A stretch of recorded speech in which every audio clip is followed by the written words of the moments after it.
Ya, kembali di Indonesia Bicara, membahas mengenai waspada COVID-19 ada di rumah. Pemirsa, dalam segmen ini kita sudah terhubung dengan Wakil Gubernur Jawa Timur, Pak Emil Dardak. Selamat malam, Pak Emil. Selamat malam. Baik, Pak Emil, terima kasih waktunya sudah menyempatkan untuk bergabung di Indonesia Bicara. Pak Emil, hari ini per 6 September kemarin maksud kami, Jawa Timur menduduki posisi kedua terbanyak pengembangan pasien COVID-19 ini. Ada apa, Pak? Apakah memang karena aktivitas masyarakat yang tinggi? Saya rasa kalau bicara mengenai jumlah kasus bukan sesuatu yang hanya terjadi kemarin ya. Ini adalah tren yang mana kita juga sempat bahkan paling banyak, kemudian sekarang mungkin kita bukan yang paling banyak. Yang menjadi concern kami bukan relatif terhadap daerah lain saja, tetapi bagaimana kita mencoba melandaikan kurva. Dari awal semua penekanan adalah bagaimana kurvanya landai. Jangan sampai kemudian misalnya satu hari ada 200 kasus baru, kemudian seminggu kemudian jadi 400, seminggu kemudian jadi 800 kasus baru per hari. Itu artinya terjadi peningkatan yang kadang-kadang disebut eksponensial.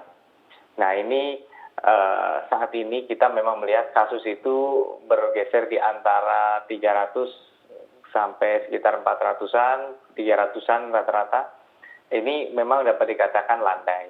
Bukan berarti kemudian kita bisa tenang, tetapi artinya sekarang tantangan berikutnya bagaimana mempertahankan intensitas sumber daya, prosedur, langkah kita sehingga yang melandai ini akhirnya juga bisa turun. Baik, Pak Emil, daerah mana saja yang menjadi epicentrum terbanyak, Pak, untuk penyebaran COVID-19 ini? Apakah betul sudah masuk ke klaster keluarga? Kalau insiden di mana lebih dari satu anggota keluarga yang kena, ini juga sudah banyak terjadi di awal. Bahkan kasus-kasus pertama ini melibatkan kontak erat keluarga. Itulah sebabnya memang ada resiko juga. Kita kadang merasa bahwa orang terdekat kita, satu keluarga gitu ya, tidak mungkin kemudian menularkan. Padahal kita tidak tahu aktivitas dari anggota keluarga kita di luar rumah. Hal yang paling minim memang ada yang mengatakan kembali dari rumah harus cuci mandi, ganti pakaian gitu ya. Tetapi kadang-kadang juga bukan hanya karena lupa mandi atau ganti pakaian, memang sudah menjadi carrier. Kadang tanpa gejala, kadang dengan gejala ringan. Dan inilah yang kemudian membawa resiko apabila di rumah itu ada anggota keluarga yang punya kerawanan. Apakah punya penyakit bawaan, apakah berusia lanjut ya. Ini yang kemudian memang perlu menjadi perhatian kita bersama, apalagi sekarang sudah mulai beraktivitas kembali, maka kembali ke rumah itu bukan berarti tanpa risiko. Baik, lalu bagaimana pemerintah Pemprov Jawa Timur menangani penyebaran di klaster keluarga ini, Pak? Tercatat di Malang menduduki posisi tertinggi klaster keluarga. Sebenarnya kalau ngomong klaster, kita bicara mengenai konsentrasi. Jadi klaster keluarga banyak, bukan terbanyak, tapi banyak terjadi. Dan itu memang wajar, karena pada saat kita berada di rumah kita sendiri, ada kemungkinan besar interaksi yang sangat dekat, ya. Dan oleh karena itu memang yang kita coba kontrol adalah apabila satu keluarga kemudian ada yang kena, jangan sampai kemudian keluarga ini menulari lagi orang-orang lain di luar lingkaran keluarga itu. Itu yang paling penting. Ini yang kita sebut adalah upaya untuk membatasi pengembangan klaster. Jadi kita menggunakan tracing, kontak erat, 25 kontak erat dari orang yang positif itu pasti sudah termasuk keluarga inti. Baik, kalau dari begitu keluarga inti, ya. Kalau begitu diharuskan ada pemisahan tempat tinggal begitu, Pak. Apakah sudah ada alokasi lokasi tersendiri untuk itu? Ya, kalau dia positif tapi keluarganya tidak positif, tentu kemudian terpisah. Tapi kalau sama-sama positif, ya, apalagi itu kemudian ada opsi gitu ya. Walaupun di beberapa daerah sudah dihilangkan, kita memang akan melihat apakah kondisi rumahnya memang memungkinkan untuk isolasi mandiri, bisa terawasi dengan baik, atau kita menyediakan beberapa tempat, diantaranya di Indrapura, ada tempat penanganan untuk pasien yang tanpa gejala, atau gejalanya tidak serius ya, tetapi sudah positif COVID. Di sana mereka bukan ditaruh di ICU, tapi mereka justru diberikan nutrisi, diajak berolahraga, diajak melakukan kegiatan yang sifatnya komunal dan membuat semangat dan penyembuhan menjadi lebih cepat. Baik, Pak Emil, seiring dengan meningkatnya pasien COVID-19 di Indonesia, khususnya di Jawa Timur sendiri, begitu apa upaya yang dilakukan Pak Emil untuk bisa menekan penyebaran ini secara masif begitu Pak? Ini terpadu. Kita mulai dari hulu. Dari hulu adalah bagaimana kita mengurangi betul ya potensi penyebaran. Nah, yang menjadi menantang kita sadar bahwa mungkin solusi paling efektif ya di lockdown. Tetapi lockdown bukan opsi. Bagi negara manapun kami lihat sampai hari ini tidak ada yang melakukan total lockdown. Bahkan kenyataannya dengan kontraksi ekonomi ada urgensi untuk kemudian memastikan bahwa roda perekonomian masyarakat berputar. Ya. Walaupun Bapak Presiden mengatakan tetap kesehatan nomor satu. Jangan harap ekonomi bangkit kalau kesehatan tidak terkendali. Gitu. Tetapi bukan berarti kemudian ekonomi mati. Antara ngalah dan mati beda jauh. Nah, oleh karena itu kita harus bisa kemudian mengendalikan protokol kesehatan itu bisa diterapkan. Nah, ini ada beberapa langkah. Satu, ada peraturan daerah, disusul peraturan gubernur yang mempertegas mengenai sanksi-sanksi bagi pelanggar protokol kesehatan. Inilah yang diminta oleh petugas di lapangan waktu itu.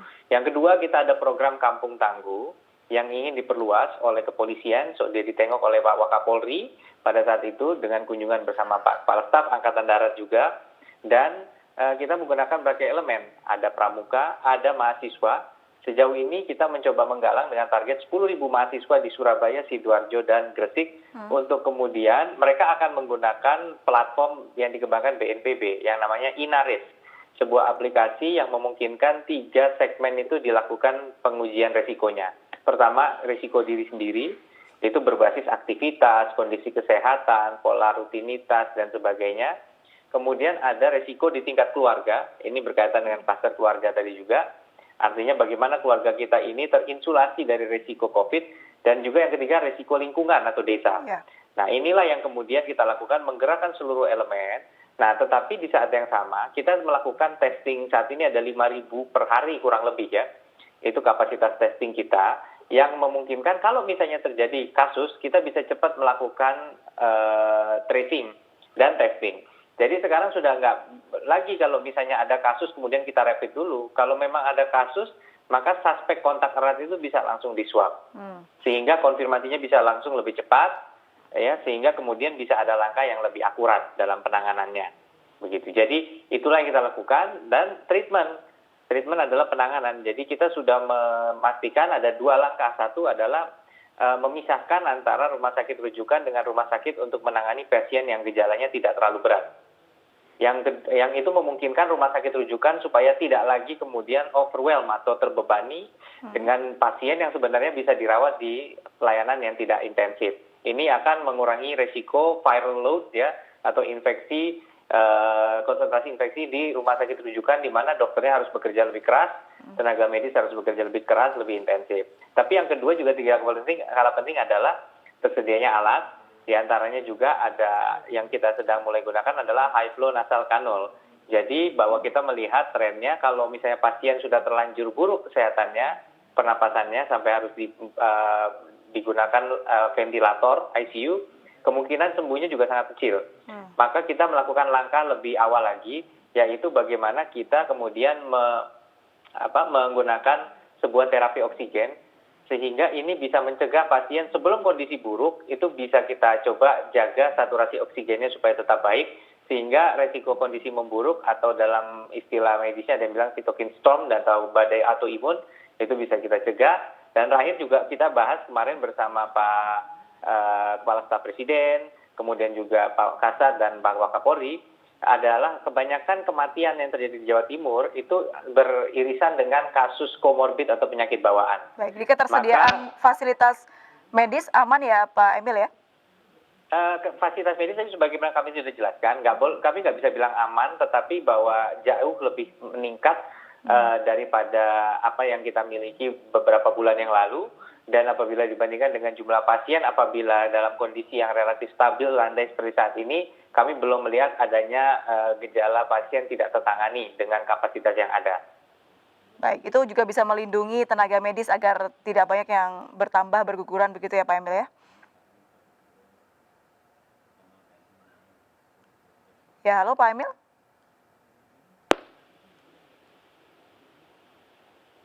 Pak Emil? Ya, halo. Ya, baik, baik, itu tadi cara-cara yang dilakukan untuk menekan, angka penyebaran pasien positif COVID-19. Tapi juga tenaga medis tinggi Pak yang berguguran di, Jawa Timur. Adakah upaya preventif lainnya Pak?